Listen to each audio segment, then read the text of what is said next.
Hi hello welcome back to my channel. അപ്പോൾ ഇന്ന് നമുക്ക് നല്ല സിമ്പിൾ എന്ന ടേസ്റ്റ് ആയിട്ട് നമുക്ക് കരളും ചെമ്പരത്തി എങ്ങനെ വരട്ടിയെടുക്കുന്ന നോക്കിയാലോ. നല്ല എളുപ്പത്തിൽ നമുക്ക് ഉണ്ടാക്കാനും പറ്റും. എന്നാൽ ഇതിൻ്റെ ടേസ്റ്റ് ആണെങ്കിൽ അടിപൊളി ടേസ്റ്റ് കേട്ടോ. അപ്പോൾ എല്ലാവരും ട്രൈ ചെയ്ത് നോക്കുക. അപ്പോൾ നമുക്ക് വീട്ടിലിട്ട് പോവാം.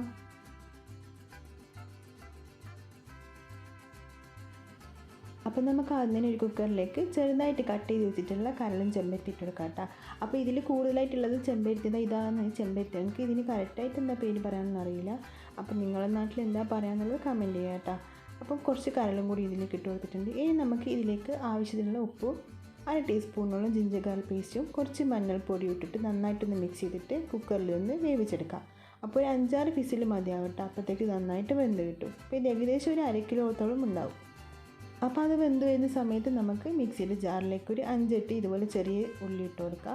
ഇനി അതിലേക്ക് നമുക്കൊരു ചെറിയൊരു പീസ് ഇഞ്ചി ഇട്ട് കൊടുക്കുക, കുറച്ച് കറിവേപ്പില, ഒരു 1/4 ടീസ്പൂണോളം ചെറിയ ജീരകവും 1/2 ടീസ്പൂണോളം നമുക്ക് കുരുമുളക് ഉണ്ടല്ലോ അതിട്ട് കൊടുക്കുക കേട്ടോ. അപ്പോൾ ഈ കുരുമുളക് ഇല്ലെങ്കിൽ നമുക്ക് സാധാ കുരുമുളക് പൊടിയാലും മതി കേട്ടോ. അത് ഇതുപോലെ ഒന്ന് നന്നായിട്ടൊന്ന് ക്രഷ് ചെയ്തെടുക്കാം. ഇനി നമുക്കൊരു പാത്രം വെച്ചിട്ട് ചൂടായി വരുന്ന സമയത്ത് നമുക്ക് അതിലേക്ക് 2 ടേബിൾ സ്പൂണോളം വെളിച്ചെണ്ണ വെച്ച് കൊടുക്കാം കേട്ടോ. ഇനി അതിലേക്ക് നമ്മൾ ക്രഷ് ചെയ്തിട്ടുള്ള ഇട്ട് കൊടുത്തിട്ട് നന്നായിട്ടൊന്ന് മിക്സ് ചെയ്തെടുക്കാം.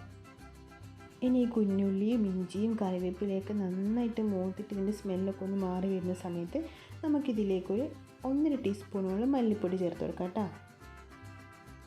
ഇപ്പോൾ നമ്മൾ എല്ലാം കൂടി നന്നായിട്ട് മിക്സ് ചെയ്തിട്ട് ഇതിൻ്റെ സ്മെല്ലൊക്കെ മാറി വന്നിട്ടുണ്ട് കേട്ടോ. ഈ ഒരു സമയത്ത് നമുക്കിതിലേക്ക് 1.5 ടീസ്പൂണോളം മല്ലിപ്പൊടി ഇട്ട് കൊടുത്തിട്ട് നന്നായിട്ട് ഒന്നും കൂടി ഒന്ന് മിക്സ് ചെയ്തിട്ട് മല്ലിപ്പൊടിൻ്റെ സ്മെല്ലൊക്കെ ഒന്ന് മാറി വരുന്നത് വരെ നന്നായിട്ടൊന്ന് മിക്സ് ചെയ്തെടുക്കാം. ഇപ്പം മല്ലിപ്പൊടിയുടെ സ്മെല്ലൊക്കെ മാറി നല്ല കളറൊക്കെ മാറി വന്നിട്ടുണ്ട്. ഈ സമയത്ത് നമ്മൾ നേരത്തെ വേവിച്ച് വെച്ചിട്ടുള്ളത് ഇതിലേക്ക് ഇട്ട് കൊടുത്തിട്ട് നന്നായിട്ടൊന്ന് മിക്സ് ചെയ്ത് കൊടുക്കാം. ഇനി ഇത് നന്നായിട്ട് ഇതുപോലെ ഇങ്ങനെ മിക്സ് ചെയ്തിട്ട് ഇതിൻ്റെ വെള്ളമൊക്കെ നന്നായിട്ട് വറ്റി വരണം കേട്ടോ. അപ്പോൾ ഈ ഒരു സമയത്ത് നമ്മൾ ഫുൾ ഫ്ലെയിമിൽ തന്നെ വെച്ചെടുക്കാൻ വേണ്ടി ശ്രദ്ധിക്കുക. അപ്പോൾ പെട്ടെന്ന് നമുക്കിത് വെള്ളമൊക്കെ വറ്റി കിട്ടും. ഇപ്പോൾ ഇതിലെ വെള്ളമൊക്കെ നന്നായിട്ട് വറ്റി വന്നിട്ടുണ്ട് കേട്ടോ. ഈ ഒരു സമയത്ത് നമുക്ക് ലോ ഫ്ലെയിമിലേക്ക് മാറ്റി കൊടുക്കുക, അല്ലെങ്കിൽ ഇത് പെട്ടെന്ന് അടുക്കൊഴിക്കാനുള്ള ചാൻസ് ഉണ്ട്.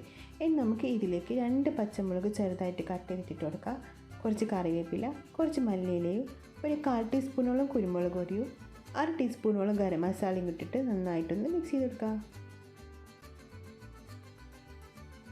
അപ്പോൾ നമുക്ക് ഈ ഒരു സമയത്ത് തന്നെ ഇതിലെ ഉപ്പൊക്കെ കറക്റ്റാണെന്ന് ചെക്ക് ചെയ്ത് നോക്കാം കേട്ടോ. ഇനി നന്നായിട്ട് ഇതുകൊണ്ടൊന്ന് മിക്സ് ചെയ്ത് കൊടുക്കാം. അപ്പോൾ ഈ ഒരു സമയത്ത് നല്ലൊരു സ്മെല്ലൊക്കെ വരുന്നുണ്ട് കേട്ടോ. അപ്പോൾ നല്ല അടിപൊളി ഫ്രൈ ഇവിടെ റെഡി ആയിട്ടുണ്ട്. നിങ്ങളെല്ലാവരും ട്രൈ ചെയ്ത് നോക്കുക. നമ്മൾ അപ്പത്തിൻ്റെയും ദോശയുടെയും ചപ്പാത്തിയുടെ ഒക്കെ കൂടി നല്ല അടിപൊളി കോമ്പിനേഷൻ ആയിരിക്കും കേട്ടോ. അപ്പോൾ നിങ്ങൾ ട്രൈ ചെയ്ത് നോക്കുക. ഇഷ്ടപ്പെട്ട് ലൈക്ക് ചെയ്യാനും സബ്സ്ക്രൈബ് ചെയ്യാനും ഷെയർ ചെയ്യാനും കമൻറ്റ് ചെയ്യാനൊന്നും മറക്കരുത്. അപ്പോൾ നമുക്ക് മറ്റെവിടെ പിന്നെ കാണാം. Bye, thank U.